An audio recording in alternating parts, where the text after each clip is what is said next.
Hey there, fellow travelers. Welcome to Vacate with J&A. I'm Jim, and I'm going to be your host today for Travel Hacking 101, Lesson 2, Getting Started.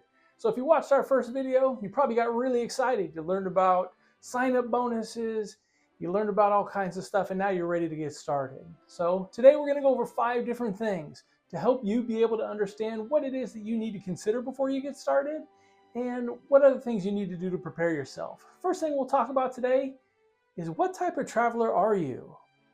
Second thing, how many players are on your team? Third, how much effort do you want to put in? 4, what should my first card be? And 5, I'm going to give you a travel hacking example to get you a little bit excited about travel hacking. So strap in, let's get started. Before you apply for your first travel credit card, you want to know what type of traveler you are. Are you focusing on domestic trips, maybe to visit family? You want to go internationally?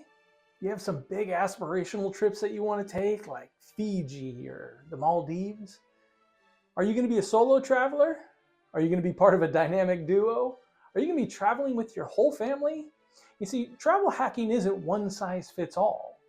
So you want to know what you're shooting for. If you're looking for international flights, it wouldn't make any sense to get a Southwest credit card because they don't fly internationally. Well, they do a little bit. So when we first started out, all we were looking for were some cheaper flights. We had moved out to Texas and most of our family was in California, and it was more than a 20-hour drive to get to California, and we had 4 kids, and I wanted no part of a road trip that involved 20 hours and 4 kids. So we started looking at flights. In case you missed it, flying 6 people is super expensive. So we were really just trying to save on flights. And actually, one of the very first cards we got, I'm going to show you a little bit later on in this video. And once we started travel hacking, and once we started saving on money on flights, we started to realize what we could do with travel hacking, and our dreams got bigger. How many players are on your team? In travel hacking, travel hackers are often referred to as players, as in players of a game, because we sort of see this travel hacking business as a game. So if you're going to be doing this by yourself, you're running what's called a 1-player setup. If you're going to be doing it with another person, that's a 2-player setup. Amy and I run a 2-player setup. I'm player 1. And I'm player 2, and it's the best. She may be player 2, but she's always number 1 in my heart.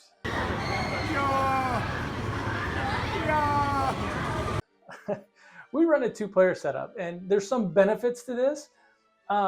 Mostly you get to double all the sign-up bonuses. So think about it. In the last video, we talked about the Chase Sapphire Preferred sign-up bonus of 60,000 points.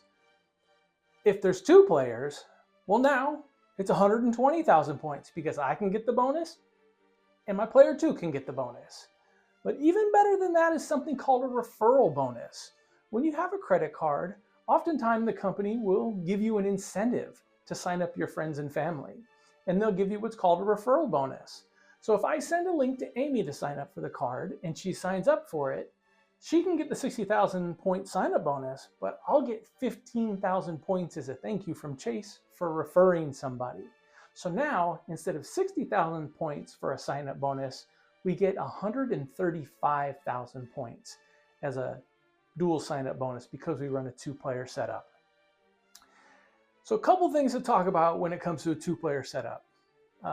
You got to make sure both parties are on board, right? If one person's really into it and the other person isn't or doesn't know you're doing it, don't run a 2-player setup, okay?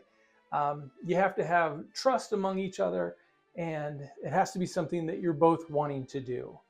Now, one of you should be somewhat of a nerd. It certainly helps because there is some math involved, and you're going to want to track different sign-up bonuses, and you're going to want to plan different trips with your points and miles. So it helps if one of you likes spreadsheets. That's me. And you know, I always talk to Amy about everything we're going to do, but after 5 years and 50 trips, usually she just says, "Yep, sounds good. I trust you." So if for some reason your player 2 is a no-go, you might want to hold off and see if you can talk them into it or give them some time to understand, or have me give them a call. I'll talk them into it for you. We've got plenty of videos we can show you. So how much effort do you want to put into travel hacking? Let me start by saying you don't have to go all in the same way Amy and I do. Let me tell you a little story about my sister. So when we started travel hacking and got our first credit card, I told her about it because I was so excited. She got the same card I did and she started charging on it. She got her sign-up bonus and she started taking some free flights. I think she got maybe one or two other cards along the way, but pretty much she stopped right there. And she loves it. She uses her card so much she's actually got some status with the airline now. And so last year when she went to Europe, she booked economy tickets, but she got bumped up to business class because of her status. So how much money has she saved travel hacking? I don't know. She probably doesn't know either. I think all she knows is that every year she gets some free flights and she gets to stay in some hotels every now and again. We're going to talk a lot about the different possibilities of travel hacking on this channel, and we're going to show you some of the things we've done. Don't ever feel like that you need to do what we do in order to be successful. Whatever works for you, works for you. If you just want to get a couple free flights here and there, that's awesome. That's exactly how we started. So you know where you want to travel, you know how many players are in your setup, and you know how much effort you want to put into it. So the next question is, what card should I get? This is the question I get asked more than any other question. And my answer is always the same. It depends. Where do you want to go? How do you want to get there? How much time and effort do you want to put into this game? Now, listen, I know you're not looking for me to give you a non-answer type of an answer. So I actually am going to give you two recommendations. I'm going to give you one that's based on somebody who's ready to dive into the travel hacking game, ready to really get after it.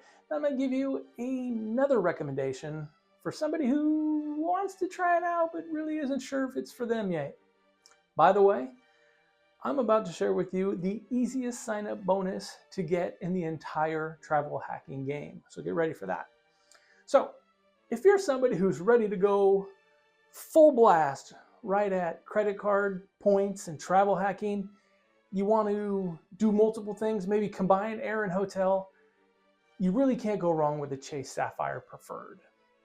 This is a great card, and a lot of people like it, like myself, because with Chase you can transfer to Hyatt. And Hyatt has some really good redemptions. We've stayed at many Hyatts over the years.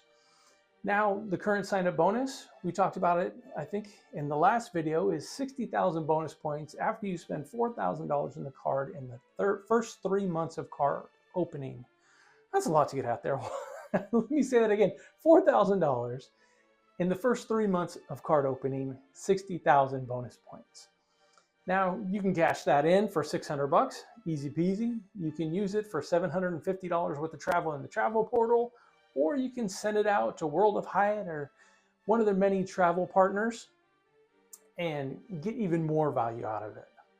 So that's my suggestion if you're ready to really go after it. Now, if you're not quite sure and you just want to dip your toe in the water, maybe get a free flight or two, let me recommend Barclays Aviator Red MasterCard. It's a mouthful, but this is the easiest sign-up bonus in the entire travel hacking game.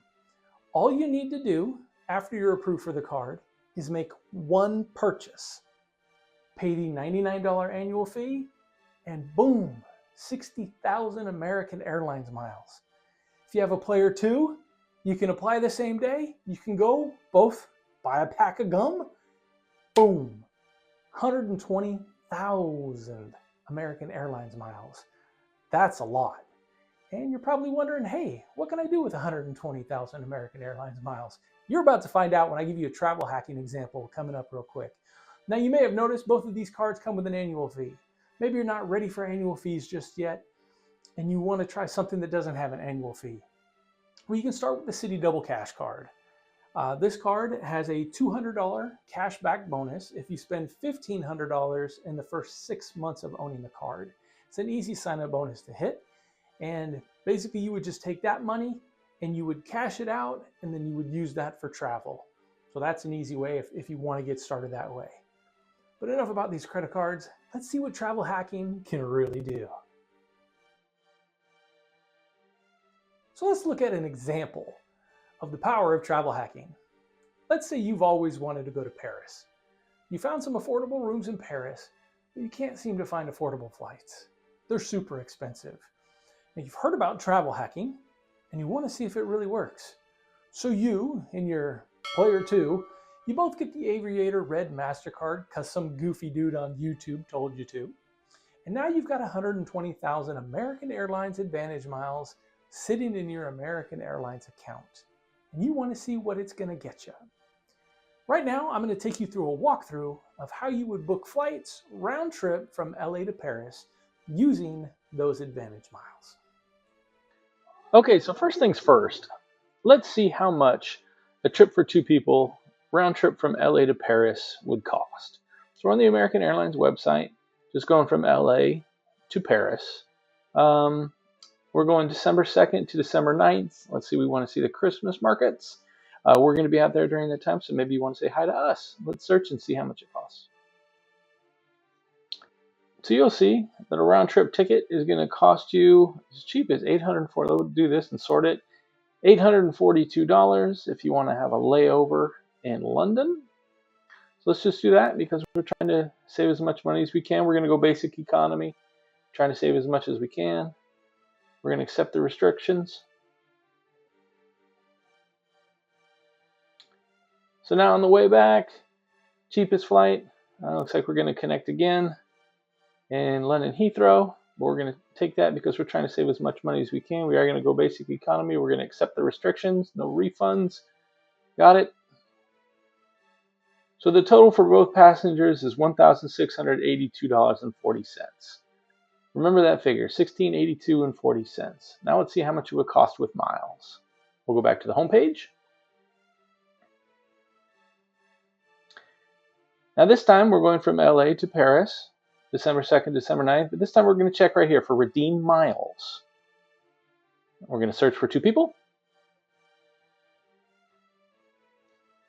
So now we see round trip is 45,000 points and $107.90 per person to go round trip. This is a non-stop flight, which is kind of nice. We'll click that. Coming back from Paris, we have another non-stop flight, 45,000 points. So we'll click this, see how much it is. So now you're going to see that the total is 90,000 miles plus $178.60 total for all passengers, which breaks down to 45,000 miles and $89.30 per person. So now we can take that and compare that against the cash fare to see how much we've saved. All right, so let's take a look at our travel hacking example. In this example, the cash price was $1,682.40. Now, if we're going to factor how much this cost us using points, we have to consider all our costs. So we'll start with the annual fee at $198. That's $99 for each card. The taxes and fees for the airline tickets were $178.60. I know this isn't free, but you're saving a lot of money. Sometimes it is free. If you use a travel portal, you may not have out-of-pocket expenses, or if you go to a hotel. But with airfare, there's usually some kind of fee associated with it. For domestic flights, it's usually $11.20 per person round trip, which isn't bad. But when you fly to foreign countries, there's usually taxes and surcharges. So for this flight, it was $178.60. So the total out of pocket for 2 round trip tickets to Paris from LA is $376.60, which breaks down to $188.30 per person, which is really good if you ask me. That's $1,305.80 savings. Now, you also want to consider a few other things between these 2 different flights. If you remember, the cash fare was for basic economy. That means you don't get to pick your seat, you have to pay to check your bags, and you board last. Now, with the points trip, you're in main cabin, which means you do get to pick your seat, you get a checked bag for free, and you'll be boarding in an earlier boarding group. All these things are really, really nice. Not to mention other benefits you may get from the Aviator MasterCard. like a $25 Wi-Fi credit when you fly. That's once per year. So not only are you saving money, but you're getting a better travel experience. Remember, the cash flight had a layover in London. And I don't know if you noticed, but on the way back, it was a significant layover because the total flight time was over 35 hours. Now, with the points booking, it was nonstop, there and back. Way better. Now, if you're wondering to yourself, okay, well now I'm going to have 15,000 miles left over per person. What can I even do with that? Well, there are some things you can do with it. Here's a quick example of something I found on the American Airlines deal page where you can get a round trip ticket from Dallas to Ontario, California, which is near LA, for $10,000 per person plus $11.20. Now, I do have to let you know that these are deals I was able to find currently, and they could change at any time. So if you go and look, you may not find the same deals, but that's what I was able to find today. And the same goes with the offers for the sign-up bonuses for the different cards. Those can change over time. Sometimes they go up, sometimes they come down a little bit. But if you look at our example here, we're saving over $1,300 by using points and miles to fly to Paris and back. That's pretty cool. So we've reached the end of lesson 2, and you may have more questions now than you did when we started. Go ahead and put those questions in the comments. I'll respond to them and do my best to help you get a better understanding of travel hacking and how it works. If you have other questions, you can put them in there too. We love to hear from you. If you think there's anybody that might benefit from this information, please share this video with them so we can help them get traveling too. So grateful for you coming and watching. Thank you so much.